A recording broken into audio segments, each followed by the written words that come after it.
जय गायत्री माता, जय गुरुदेव जी, जय माता जी की। सभी लोगों का स्वागत तथा मेरी तरफ से हाथ जोड़कर नमस्कार। आगे पंडित श्री राम शर्मा जी कहते हैं, शाश्वत सुख हमारे जीवन का लक्ष्य है और आत्मा उसका केंद्र, इंद्रियां उसके विषय मात्र हैं। इन विषयों को लक्ष्य न बनाकर आत्मा को जानने का प्रयत्न करना चाहिए। यही बात उपनिषदकार ने कही है। लोकोत्तर जीवन की विज्ञान द्वारा स्वीकृति, आत्मा की चैतन्य सत्ता के प्रतिपादन के साथ ही यह स्वाभाविक प्रश्न उठता है कि मृत्यु के उपरांत आत्मा की गति क्या, कैसी और कहाँ होती है। यही बात कोशिता की ब्राह्मणोपनिषद में इस प्रकार कही है। महर्षि उद्दालक ने अपने पुत्र श्वेतकेतु को महर्षि चित्र का यज्ञ संपन्न कराने को भेजा। चित्र स्वयं महान विद्वान थे। उन्होंने श्वेतकेतु से जीवात्मा की गति संबंधी कुछ प्रश्न किए, किंतु श्वेतकेतु से उन प्रश्नों का उत्तर न बन पड़ा।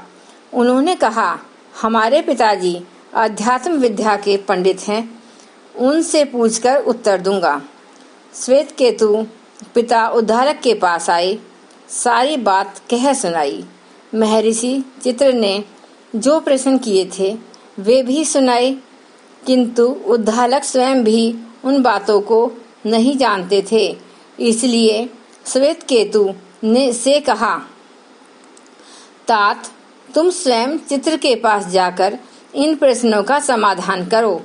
प्रतिष्ठा का अभिमान नहीं करना चाहिए। विद्या या ज्ञान छोटे बालक से भी सीखना चाहिए। श्वेतकेतु को अपने पिता की बात बहुत अच्छी लगी।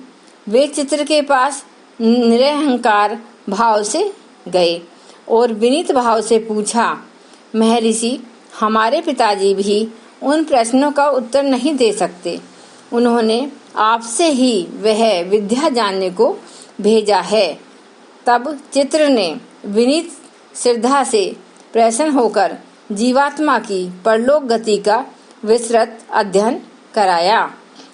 कोशित की ब्राह्मणोपनिषद में महर्षि चित्र ने जीव की गति और लोकोत्तर जीवन की व्याख्या करते हुए लिखा है, तनेत देव्य जन्म पंथान मासाध्यग्नि लोक भागच्छति स वायुलोकम स वरुण लोकम स आदित्य लोक स इंद्र लोक स प्रजापति लोकम स ब्रह्म लोकम तम ब्रह्म अभिधावत मम यशभा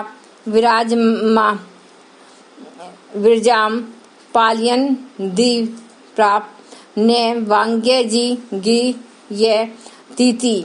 कोशित की ब्राह्मणोपनिषद, अर्थात जो परमेश्वर की उपासना करता है वह देवयान मार्ग द्वारा प्रथम अग्निलोक को प्राप्त होता है, फिर वायुलोक में पहुंचता है, वहां से सूर्यलोक में गमन करता है, फिर वरुण लोक में जाकर इंद्रलोक में पहुंचता है, इंद्रलोक से प्रजापति लोक से ब्रह्मलोक को प्राप्त होता है। इस ब्रह्मलोक में प्रविष्ट होने वाले मार्ग पर आर नामक एक वृहद जलाशय है। उससे पार होने पर काम, क्रोध आदि की उत्पत्ति द्वारा ब्रह्मलोक प्राप्ति की साधना और यज्ञादि पुण्य कर्मों को नष्ट करने वाले यशस्वी ही नामक मुहूर्त भी मानी देवता निवास करते हैं।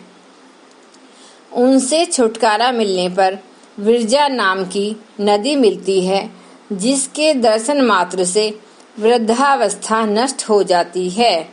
इससे आगे इला नाम की पृथ्वी का स्वरूप इहम नामक वृक्ष है।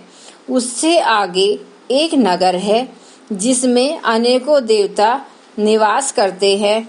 उसमें बाग, बगीचे, नदी, सरोवर, बावड़ी, कुएं आदि सब कुछ हैं। इन आख्यानों को आज का प्रबुद्ध समाज मानने को तैयार नहीं होता। उन्हें काल्पनिक होने की बात कही जाती है। संभव है उपरोक्त कथन में जो नाम प्रयुक्त हुए हों वह काल्पनिक हों, पर आज का विज्ञान यह तो स्पष्ट मानने को तैयार हो गया है कि पृथ्वी के अन्यत्र लोक भी हैं। वहाँ भी नदियाँ, पर्वत, खार, खड्डे, प्रकार, जल, वायु, ऊष्मा आदि है। चंद्रमा के एक पर्वत का नाम शैलशिखर रखा गया है। इस तरह के अनेक काल्पनिक नाम रखे गए हैं। मंगल ग्रह के चित्र में कुछ उभरती हुई रेखाएं दिखाई दी हैं, जिनके नहर या सड़क होने का अनुमान लगाया जाता है। यदि इस तरह का विज्ञान अन्य लोकों में संभव है तो वहाँ भी सीय और सांस्कृतिक जीवन हो सकता है। इसमें संदेह की गुंजाइश नहीं रह जाती। आगे के लिए बस आज इतना ही। आप सभी लोगों से मेरा निवेदन है कि गुरुदेव जी की यह पुस्तक आप इसी प्रकार ध्यान से सुनते रहिए और आगे का पाठ आने का इंतजार करिए। अब हम एक बार गायत्री मंत्र का उच्चारण करते हैं।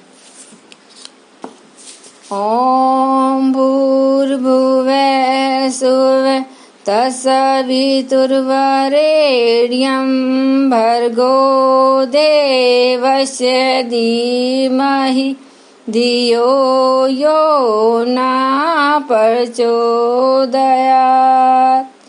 जय गुरुदेव।